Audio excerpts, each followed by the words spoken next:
Students, measures of central tendency या average related problems के इस चौथे और आखिरी लेक्चर में मैं आपके साथ दो क्वेश्चंस डिस्कस करूंगा। ये दोनों क्वेश्चंस एवरेज रिलेटेड हैं और ये क्वेश्चंस वन पेपर एमसीक्यूज जैसा कि एफपीएससी पीपीएससी वगैरह में आ चुके हैं और सीएसएस एमपीटी से मैथ क्वेश्चन के हिसाब से इंपॉर्टेंट है। इसकी स्टेटमेंट है, a cricketer has a mean score of 55 runs in 10 innings. How many runs are to be scored in 11 innings to increase the average, increase the mean? 258। वो कहता है कि एक क्रिकेटर है जिसके 10 इनिंग्स में मीन स्कोर या एवरेज रन स्कोर जो है वो है 55, तो 11 इनिंग्स के बाद इसकी एवरेज स्कोर जो है वो हो जाती है 58। अब हमने ये बताना है कि 11th इनिंग्स में उसको कितने स्कोर बनाने चाहिए तो वो एवरेज उसकी 58 हो जाएगी। ये सिंपल क्वेश्चन है। सबसे पहले मैं लिख देता हूं total scores in 10 innings. Total score in 10 innings, तो एवरेज क्या है 55। 10 को अगर मैं 55 से मल्टीप्लाई कर देता हूं तो ये आ जाता है 550।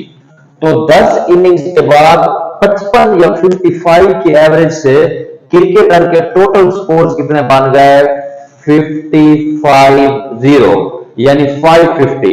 ठीक है, अब जो है आफ्टर 11th इनिंग्स, तो आफ्टर 11 इनिंग्स, आफ्टर 11 इनिंग्स तो मीन स्कोर क्या हो गया है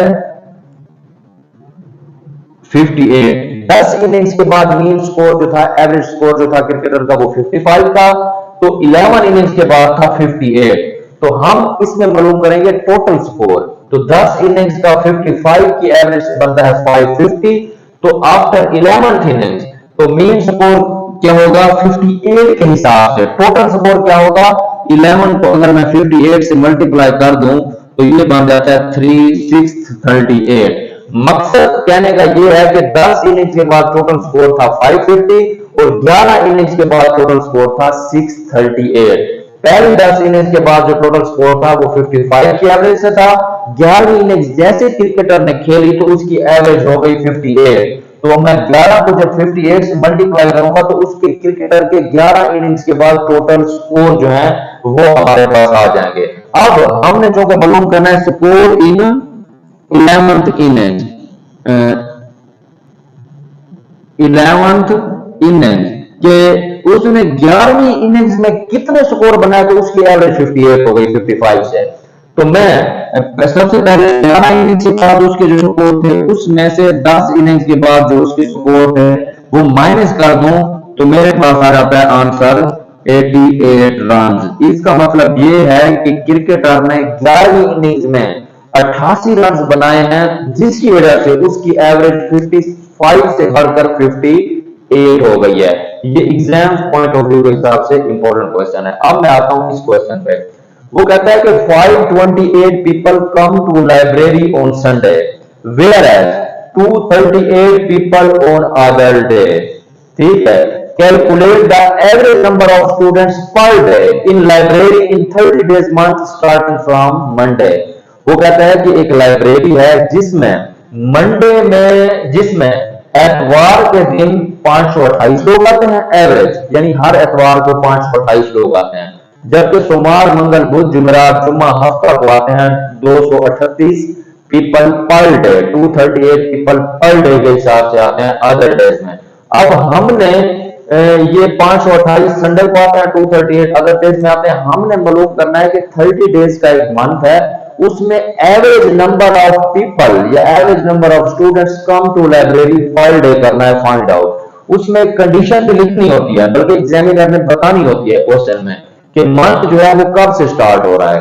अगर मंथ संडे से स्टार्ट हो रहा है तो फिर संडे बनेंगे 5। अगर मंथ मंडे ट्यूसडे से स्टार्ट हो रहा है तो फिर उसमें संडे जो बनेंगे वो बनेंगे 4 या 4।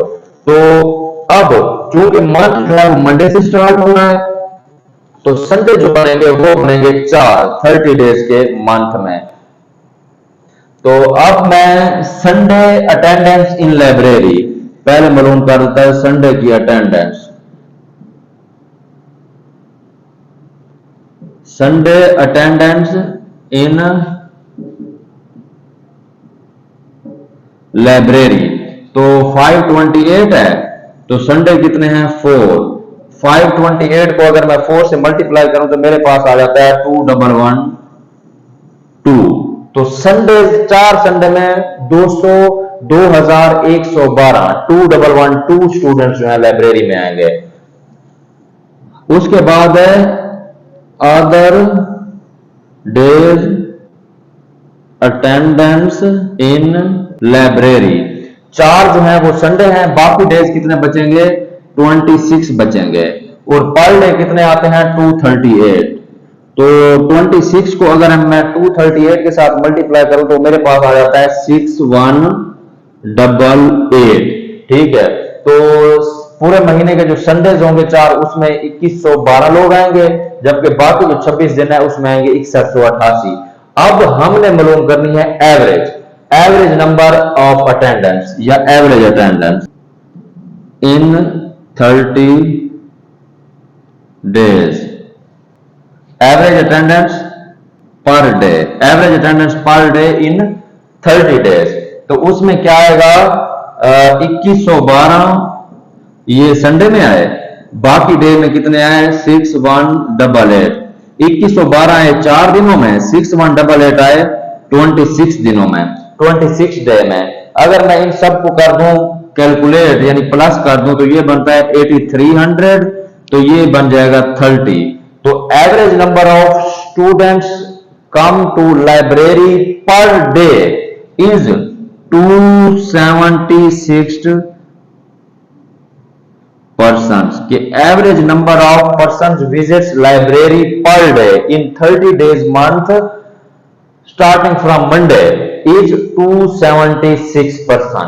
अगर वो कहे कि total number of students come to library, वो कैसे मालूम होगा? Total number of students come to library वो बनेंगे संडे वाले दिनों में आएंगे 2112 और बाकी दिनों में आएंगे 6188।